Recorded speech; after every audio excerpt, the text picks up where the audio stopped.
like a postcard book because there's one every minute. And then to cap it all off, back on the mainland, the Goringa National Park is part of the Wet Tropics World Heritage Area and is home to Walaamin Falls, the highest single drop waterfall in Australia. It's about just under 1,000 feet, 996 feet. Being up here in the chopper is incredible. You can really take it all in. You can feel it as the air blasters in. You can hear the rotor blades. You can go any direction. I love it. It's amazing.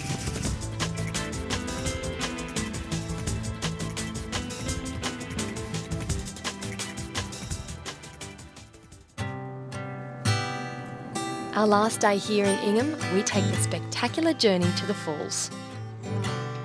Wow, look at the canyon.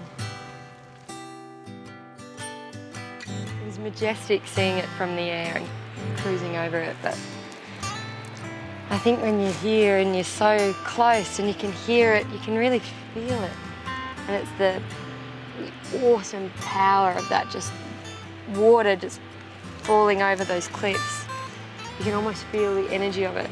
And just like when we arrived, our time here in Ingham ends being welcomed by the locals. Well, this is pretty spectacular being in your own back garden.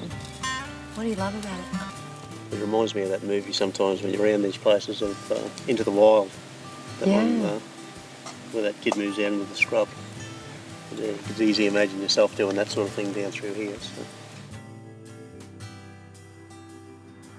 Under a falling sun in the middle of this beautiful sugarcane country, we leave Ingham.